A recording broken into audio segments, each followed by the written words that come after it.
మీ ఎలాంటి వ్యాపార ప్రకటనలకైనా వెంటనే మా ఛానల్ సంప్రదించండి. నమః.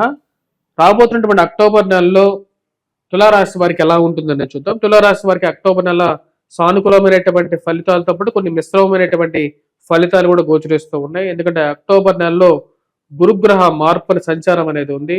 అక్టోబర్ నెలలో నేను ఆల్రెడీ గురువు సంచారం అతిచార స్థితి అని చెప్పడం జరిగింది.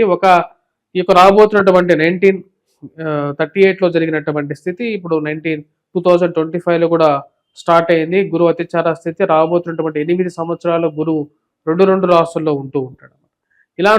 ఇలాంటి స్థితి రాబోతున్నటువంటి అక్టోబర్ 18 నుంచి కూడా దీని యొక్క ప్రభావం అనేది తులారాశి వారి మీద కూడా ఉంటుంది.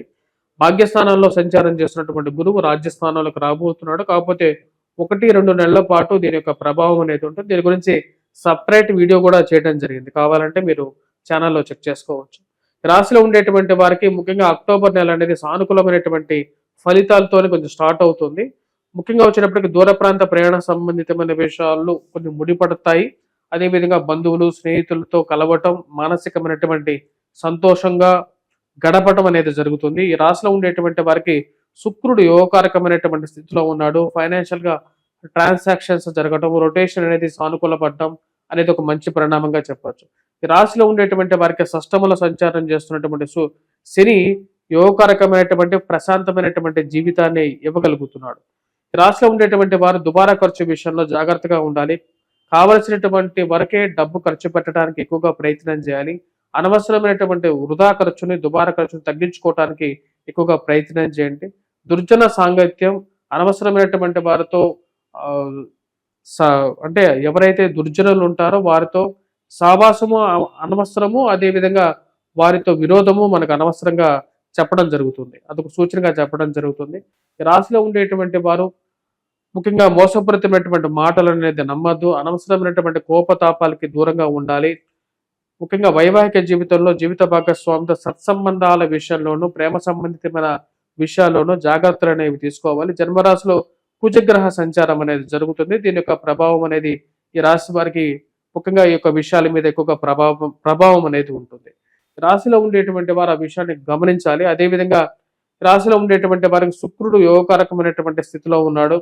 రాబోతున్నటువంటి నెలలో అక్టోబర్ 10వ తారీఖున తన యొక్క మార్పు అనేది మంచి వ్యయ స్థానంలోకి జరుగుతుంది. దాని ద్వారా వచ్చినప్పటికీ ఫైనాన్షియల్ గా రొటేషన్ అనేది బాగా కలిసి రావటం అనేది జరుగుతుంది. అదేవిధంగా హెల్త్ పరంగా వయోవృద్ధులకి సానుకూలమైనటువంటి ఫలితాలు అక్టోబర్ 18వ తారీఖు వరకు కూడా పొందగలుగుతారు. పిల్లల యొక్క ఎదుగుదల, సానుకూలమైనటువంటి ఫలితాలు, విద్యార్థులు విద్యా సంస్థల్లో పనిచేస్తున్నటువంటి వారికి కూడా సానుకూలమైనటువంటి స్థితి గురువు యోగాన్ని ఇవ్వగలుగుతాడు. అక్టోబర్ 18వ తారీఖున జన్మరాశిలోకి కుజుడు రవి యొక్క స్థితి కలయిక ఉంటుంది. దాన్ని యుక్తాయోగం అని చెప్పి పిలుస్తారు అన్నమాట. యుక్తాయోగం అనేది ఇక జన్మరాశిలోనే జరుగుతున్నది. ఇక జన్మరాశిలో ఎప్పుడైతే రవి కుజుడు కలిసి ఉంటారో స్ట్రాంగ్ డిటర్మినేషన్ గా ఉంటారు అన్నమాట. అంటే ఏదైనా సరే ముండి పట్టుగా బలమైనటువంటి సంకల్ప దీక్ష అనేది స్టార్ట్ అవుతుంది. కానీ జన్మరాశిలో కుజుడు రవి కలయిక వల్ల ఈ రాశిలో ఉండేటువంటి వారికి కోపతాపాలు అనేవి కూడా అదే విధంగా చాలా ఎక్కువగా ఉంటాయి. ఏదైనా సరే మనకు కావాలి అంటే అది మొండి పట్టుకొని చిన్నపిల్లల్లాగా మాకు అదే కావాలి అనేటువంటి కొన్ని కోపతాపాల కోసం వెళ్తారు. అది కొన్నిసార్లు మంచిది అవుతుంది. ఎందుకంటే చేయాలనుకున్నటువంటి పని మీద పట్టు ఉన్నప్పుడు దాన్ని ఏదో విధంగా సాధించడం అనేది ఒక మంచి పట్టునిస్తుంది. కానీ అదే వ్యతిరేకంగా కూడా మారుతూ ఉంటుంది. ఎప్పుడైతే మనం ఆ యొక్క పట్టుని మొండి పట్టుగా మారినప్పుడు దాని వ్యతిరేకమైనటువంటి ఫలితాన్ని కూడా మనం చవి చూడాల్సినటువంటి పరిస్థితి వస్తుంది అన్నమాట.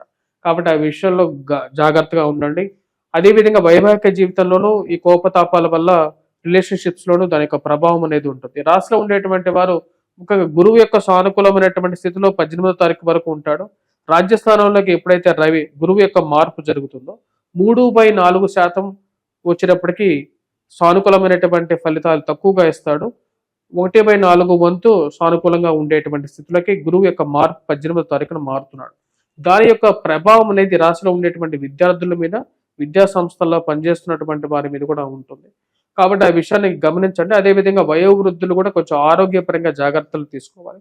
దూర ప్రాంత ప్రయాణ సంబంధితమైన విషయాల్లోనూ ఎవరైతే నివసిస్తున్నారో వారు ప్రయాణం చేసేటువంటి వారు కూడా విలువైనటువంటి ఆర్నమెంట్స్ కానీ, విలువైనటువంటి వస్తువులు కానీ, పత్రాలు కానీ వాటిని జాగ్రత్త పరుచుకోవటం, అదేవిధంగా మోసపూరితమైనటువంటి మాటలు నమ్మి ఇన్వెస్ట్మెంట్స్ పరంగా ముందుకు వెళ్లకుండా ఉండటం అనేది కూడా ఒక చెప్పదగినటువంటి ఒక సూచనగా చెప్పడం జరుగుతుంది.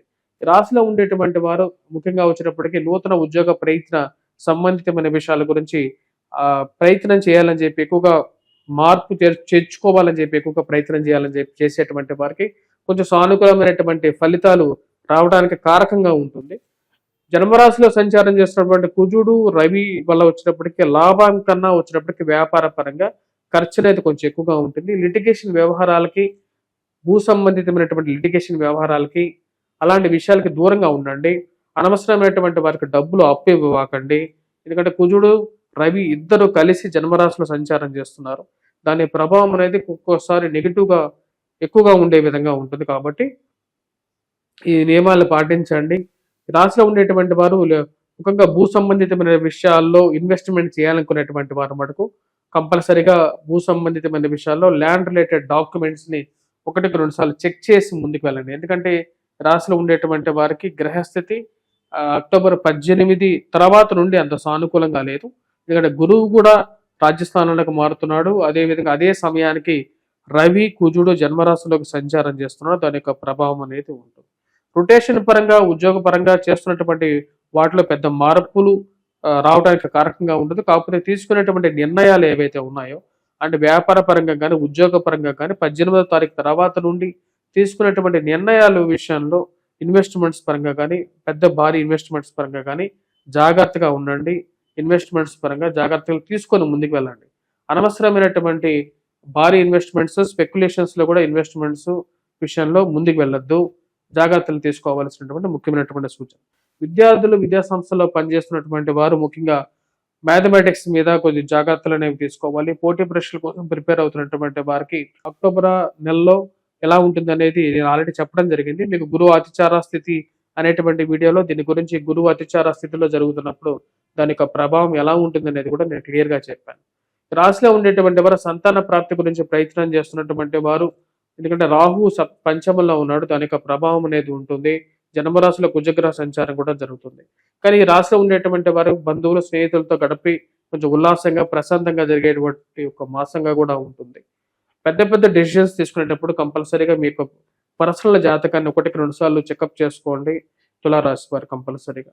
రాశిలో ఉండేటువంటి వారు ఈ యొక్క నెలలో ఎటువంటి పరిహారాలు చేసుకోవాలి అనేది చూద్దాం. ఈ రాశిలో ఉండేటువంటి వారు ఈ యొక్క నెలలో ముఖ్యంగా వచ్చినప్పటికీ గురుగ్రహ మంత్ర జపం చేసుకోవటం, అదేవిధంగా మేధ దక్షిణామూర్తి శ్లోకాన్ని పఠించటం, మరియు అదేవిధంగా వచ్చినప్పటికీ హనుమాన్ చాలీసా పఠించడం, హనుమాన్ దేవాలయ దర్శనం, హనుమంతుడికి సింధూరాన్ని సమర్పించండి. నెక్స్ట్ మంత్ లో కూడా వచ్చినప్పటికీ కుజుడు ధనస్థానంలోనే సంచారం చేస్తాడు. ఈ నెలలో 25వ తారీఖున కుజుడు యొక్క మార్పు జరుగుతున్నది. అది ధనస్థానంలోకి మారుతాడు.